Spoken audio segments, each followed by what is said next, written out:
Dear parents, POLYCET రాయించినటువంటి Telangana మరియు ఆంధ్రప్రదేశ్ తల్లిదండ్రులకి ఒక సూచన. పాలిసెట్ 2024 కౌన్సిలింగ్ డేట్స్ రిలీజ్ అవ్వడం జరిగింది. టీఎస్ పాలిసెట్ కౌన్సిలింగ్ సంబంధించి ఫస్ట్ ఫేజ్ డేట్స్ జూన్ 20 నుండి 24 వరకు రిజిస్ట్రేషన్ అండ్ స్లాట్ బుకింగ్ కోసము, సర్టిఫికేట్ వెరిఫికేషన్ కోసం స్లాట్ బుకింగ్ చేసుకోవాల్సి వస్తుంది. దీనికి ఈ సర్టిఫికేట్ స్లాట్ బుకింగ్ వెరిఫికేషన్కి 20 నుండి 24 వరకు వీళ్ళు ఫీజు పే చేసి చేయాల్సి వస్తుంది. సర్టిఫికేట్ వెరిఫికేషను జూన్ 22 నుండి 25 వరకు నడుస్తుంది. సేమ్ టైం సైమల్టేనియస్గా సర్టిఫికేట్ వెరిఫికేషన్ అయిపోగానే మీకు ఇవ్వబడినటువంటి పాస్వర్డ్, మీకు ఇవ్వబడినటువంటి లాగిన్ ఐడి ఆధారంగా వెబ్సైట్లో మీకు కావలసినటువంటి కాలేజెస్ని జూన్ 22 నుండి 27 వరకు వెబ్ రిజిస్ట్రేషన్ చేసుకోవాల్సి వస్తుంది. అంటే మీరు ఏ కాలేజీలో ఏ కోర్స్ తీసుకుంటున్నారు, అది ట్రిపుల్ తీసుకుంటున్నారా, సిఎస్ఈ తీసుకుంటున్నారా, ఏఐఎంఎల్ తీసుకుంటున్నారా, ఈసీఈ తీసుకుంటున్నారా, సివిల్ తీసుకుంటున్నారా అనేది మీ ఇష్టం.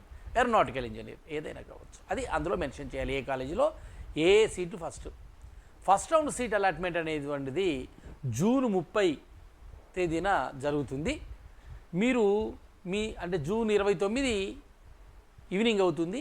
మీరు సెల్ఫ్ రిపోర్టింగ్ అనేటువంటిది మీకు ఏ కాలేజీలో సీట్ వచ్చిందో దాన్ని ప్రొవిజనల్ సీట్ అలాట్మెంట్ అంటారు. అది జూన్ 30 తేదీ నుండి జూలై 4 వరకు చేయాల్సి ఉంటుంది. ఒకవేళ కనుక మీరు జూన్ 30 నుండి జూన్ 4 తేదీలోపు కనుక మీరు కాలేజీకి వెళ్ళి రిపోర్ట్ చేయకపోతే మీ సీటు జూన్ 5 తేదీన ఆటోమేటిక్గా క్లోజ్ అవుతుంది, 4వ తారీఖు ఈవినింగ్. ఇక సెకండ్ ఫేజ్ కౌన్సిలింగ్ వచ్చేసి జూలై 7న కౌన్సిలింగ్ స్టార్ట్ అవుతుంది. ఆ రోజు మీ సర్టిఫికేట్స్ వెరిఫికేషన్ ఉంటుంది. వెబ్ ఆప్షన్ ఎంట్రీ రిజిస్ట్రేషన్ అనేటువంటి జూలై 9న ప్రారంభమవుతుంది, ఆ రోజే ముగుస్తుంది. ఇక సీట్ అలాట్మెంట్ అనేటువంటి సెకండ్ ఫేజ్లో జూలై 13న సెల్ఫ్ అలాట్మెంట్ అంటే మీకు సీట్ అలాట్మెంట్ అవుతుంది.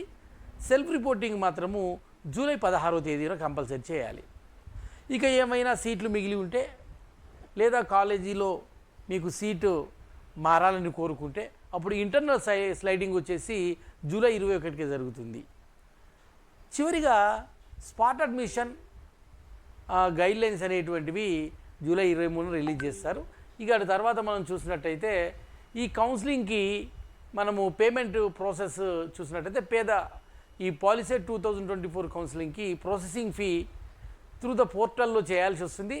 Enter the 10th hall ticket number and ICR number and date of birth to pay the fee. అంటే ఇవన్నీ 10th హాల్ టికెట్ నెంబర్ కొట్టాలి, ఐసీఆర్ ఫామ్ ఏదైతే number కొట్టాలి, అదేవిధంగా డేట్ ఆఫ్ బర్త్ కొట్టి మనం ఫీ పే చేయాల్సి వస్తుంది. ఆ ప్రాసెసింగ్ అనేటువంటిది డెబిట్ కార్డు నుండి కానీ క్రెడిట్ కార్డు నుండి కానీ ఇంటర్నెట్ బ్యాంకింగ్ ద్వారా మాత్రమే స్వీకరించబడతాయి. ఇక పోయినట్టయితే కేటగిరీ వైజ్గా చూసినట్టయితే ఓసీబీసీ క్యాండిడేట్స్, అది మేల్ ఆర్ ఫిమేల్, ఆ ప్రాసెసింగ్ ఫీజ్ స్లాట్ బుకింగ్ కోసము 600 రూపాయలు పే చేయాల్సి ఉంది. 600 rupees you go the pay 600 rupees. SC ST students వచ్చేసి ఈ ప్రాసెసింగ్ ఫీజుని అది గర్ల్ ఆర్ బాయ్ ఊమెవర్ 300 రూపీస్ను పే చేయాల్సి వస్తుంది. ఈ slot booking for the document verification మాత్రమే, అంటే మీకుండేటువంటి సర్టిఫికేట్స్ వెరిఫికేషన్ కోసం ఈ స్లాట్ బుకింగ్. అప్పుడే మీ సర్టిఫికేట్ వెరిఫికేషన్ తర్వాతనే అన్నీ ఓకే ఉంటే మీకు ఒక ఐడి ఇస్తారు, దాని ఆధారంగా మీరు ఆప్షన్స్ పెట్టుకోవచ్చు. ఈ ఆఫ్టర్ స్లాట్ బుకింగ్ అనేటువంటిది after fee payment booked slot document verification తర్వాత document verification report the polytechnic centres, మీ కౌన్సిలింగ్ సెంటర్స్ ఉంటాయి, మీరు ఆప్షన్ ఇచ్చుకోవాలి. మీకు నియరెస్ట్ ఉన్నటువంటి సెంటర్లో మీరు చేసుకోవాల్సి. మీరు ఈ స్లాట్ బుకింగ్కు చేసుకొని సర్టిఫికేట్ వెరిఫికేషన్ వచ్చినప్పుడు మీకు తెలియజేస్తాను ఏమేం కావాలో. అన్ని ఒరిజినల్ సర్టిఫికేట్స్ మీరు తెచ్చుకోవాలి. అవి ఏమేమిటి అంటే ఆ ఒరిజినల్ సర్టిఫికేట్లో మీకు TS POLYCET hall ticket and rank card ఒరిజినల్గా ఉండాలి. ఎస్ఎస్సి దానికి ఈక్వలెంట్ మెమో ఒరిజినల్ ఉండాలి. అదేవిధంగా స్టడీ సర్టిఫికేట్స్ అన్నీ 5th నుండి 10th వరకు ఒరిజినల్ ఉండాలి. అదేవిధంగా date of birth certificate original ఉండాలి. Community certificate SC ST BC ఏదైనా కావచ్చు, అవసరమైన దగ్గర బీసీఈ కూడా, తర్వాత ఈడబ్ల్యూఎస్ కూడా సర్టిఫికేట్ ఉండాలి. అదేవిధంగా ఇన్కమ్ సర్టిఫికేట్ ఒరిజినల్ ఉండాలి, ఫిట్నెస్ సర్టిఫికేట్ ఒరిజినల్ ఉండాలి, కాండక్ట్ సర్టిఫికేట్ లేటెస్ట్ మీరు ఏ స్కూల్లోంచి చదివారో అక్కడి నుంచి బోనఫైడ్ కండక్ట్ సర్టిఫికేట్ ఉండాలి, resident certificate non local candidates కోసం ఉండాలి. ఈ రిలవెంట్ సర్టిఫికేట్స్ అంటే ప్రైవేట్ స్టూడెంట్స్ ఏమంటారో relevant certificate private candidate students ఉంటే వాళ్ళకు ఇవి అవసరం పడతాయి. ఇది మనం చేయాల్సింది. అయితే ఈ రిపోర్ట్ అనేది డాక్యుమెంట్ వెరిఫికేషన్ తర్వాత కౌన్సిలింగ్ సెంటర్లో మీకు ఒక ఆప్షన్ ఇస్తారు. బ్రింగ్ అంటే ఒరిజినల్ ఆల్ సర్టిఫికేట్స్ మనం ఇప్పుడు ఏవైతే చెప్పుకున్నామో రిజిస్టర్ వెబ్ డిజైన్డ్ ఆప్షన్స్ ఏవైతే ఉంటాయో మనము వెరిఫికేషన్ తర్వాత చేయాల్సి వస్తుంది. మీరు ఒక అకౌంట్ క్రియేట్ ద పాస్వర్డ్ మీ అకౌంట్కి ఇస్తారు. ఆల్ సీట్స్ అలాట్మెంట్ అనేటువంటిది దాని ద్వారా యాక్సెస్ అయ్యి మీరు చేసుకోవచ్చు. ఇక చూసినట్టయితే ప్రాక్టీస్ ఆన్లైన్లో ఎంట్రీ ఆప్షన్ రిజిస్ట్రేషన్ చేసుకున్న తర్వాత ఈ కాంబినేషన్స్ ఏవైతే ఉంటాయో మీకు సీట్లకు సంబంధించి ఏ కాలేజీలో ఆన్లైన్ చేసుకోవాలి ఉంటుంది. Choice combination of the courses and institutions అంటే ఏ కాలేజీలో ఏ సీట్ తీసుకుంటాము, ఏ సీట్ ముందు పెట్టుకోవాలి, ఏ సీటు మ్యాక్సిమం కాలేజీలలో మ్యాక్సిమం నెంబర్లో అలాట్ చేసుకున్నట్టయితే మాత్రమే మీకు సీటు అవుతుంది. ఇకపోతే మీరు ఫస్ట్ ఫేజ్లో మీరు చెప్పినట్టుగా మీరు ఈ స్లాట్ బుకింగ్ చేసుకొని సర్టిఫికేట్ వెరిఫికేషన్ చేసుకొని మీరు సీట్ను కనుక ఫస్ట్ రౌండ్లో చేస్తే బిఫోర్ 27th రోజు రిజిస్ట్రేషన్ చేసుకోవాల్సి వస్తుంది. 27వ తేదీ సాయంకాలము ఆటోమేటిక్గా మీరు పెట్టినటువంటి ఆప్షన్స్ అన్నీ కూడా లాక్ అయిపోతాయి. మీరు లాక్ చేయాలి ఒరిజినల్గా. మీరు ఒకవేళ లాక్ చేయనట్టయితే 27th జూన్ రోజు అవి ఆటోమేటిక్గా లాక్ అయిపోతాయి ఫస్ట్ ఫేజ్కి. ఇక సెకండ్ ఫేజ్కి అయితే జూలై 9th రోజు ఇవన్నీ కూడా లాక్ అయిపోతాయండి. ఇలా మీకు వచ్చిన దాని ప్రకారము సీట్ అలాట్మెంట్ జరుగుతుంది. ఈ సీట్ అలాట్మెంట్ 30th రోజు అంటే జూన్ 30th రోజు మీకు అలాట్మెంట్ అయిపోతే మీరు జూన్ 30th నుండి అంటే 29th రోజు అవుతాయి, 30th నుండి మీరు అది చేయొచ్చండి.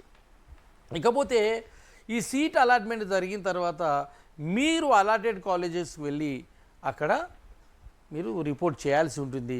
మీరు రిపోర్ట్ చేయకపోతే మీకు ఆటోమేటిక్గా మీ సీటు వేరే వాళ్ళకి కేటాయించబడుతుంది. ఇంతకుముందు చెప్పుకున్నాం కదండి, పాలిసెట్రీలో ర్యాంక్ కార్డు మరియు hall ticket, SSC memo, study certificates 5th to 10th, birth certificate, community certificate, minority certificate ఎవరికైనా ఉంటే, income certificate, fitness certificate, conduct certificate from latest institution, resident certificate for non local, relevant certificate private క్యాండిడేట్స్కి ఇవి compulsory అలాట్మెంట్కు అప్పుడు original పట్టుకొని వెళ్ళాలి. ఈ ఒరిజినల్తో పాటు 4 xerox సెట్లు కూడా తీసుకెళ్ళాలి. వాళ్ళు 3 తీసుకుంటారా 2 తీసుకుంటారా తెలియదు. అటు తర్వాత వాళ్ళకు ఒరిజినల్స్ హ్యాండ్ ఓవర్ చేసేసి మనం టీసీ కూడా ఇచ్చేసి వచ్చేస్తాం. ఒకవేళ కనుక ఈ సీట్ల అలాట్మెంట్ అప్పుడు ఇద్దరికి టై వస్తే దానికి సంబంధించినటువంటి ది రిలేటివ్ మనము ఏం చేస్తారంటే దానికి స్పెషల్గా ఒక రూల్ అండ్ పొజిషన్ ఉంటుందండి. Candidates with the highest marks in the mathematics will be given a higher rank. అంటే ఎవరికైతే మ్యాథ్స్లో హైయెస్ట్ మార్కులు వస్తే వాళ్ళను పరిగణలోకి తీసుకున్నారు. If the practice of candidates with high marks in the physics will be given the higher rank. అంటే maths తర్వాత ఫిజిక్స్ను కూడా క్యాలిక్యులేషన్లోకి తీసుకుంటారు. In the still exit older candidate ఎవరైతే ఇంకా కంటిన్యూషన్లో ఉందనుకోండి, అప్పుడు ఇద్దరు క్యాండిడేట్లలో ఎవరైతే ఏజ్ ఎక్కువ ఉంటుందో వాళ్ళకి దీన్ని ర్యాంక్కి ఇవ్వడం జరుగుతుంది. In case still exit candidate the higher marks in the qualify examination will be given high rank. అంటే ఈ 10th ఇంటరు ఇవన్నిటి క్వాలిఫికేషన్లో అక్కడ సమానంగా ఉన్నప్పుడు 10thలో ఎవరికైతే ఎక్కువ మార్కులు వస్తాయో వాళ్ళని కూడా పరిలోకి తీసుకొని ఇవ్వడం జరుగుతుంది. ఈ విధంగా సీట్ అలాట్మెంట్ అనేది జరుగుతుంది. వెంటనే మీ సర్టిఫికెట్లన్నింటినీ వెరిఫికేషన్ కోసం తయారు చేసి పెట్టుకోగలరు. All the best students. మీరు నా ఛానల్ను మొదటిసారి చూసినట్టయితే నా ఛానల్ సబ్స్క్రైబ్ చేయండి, లైక్ చేయండి, షేర్ చేయండి. మీ మిత్రులకు కూడా దీని విషయం తెలియజేయండి. వెంటనే దీని తర్వాత ఏ కాలేజీలు ఉన్నాయి, ఏ కాలేజీలో ఏ సీట్లు ఉన్నాయి, మీరు ఏ కాలేజీ ఆప్షన్ పెట్టుకోవాలనేటువంటి వీడియో వస్తుందండి. వెంటనే మీరు నా ఛానల్ని మిగతా మిత్రులకు కూడా అందజేయండి. All the best students, all the best.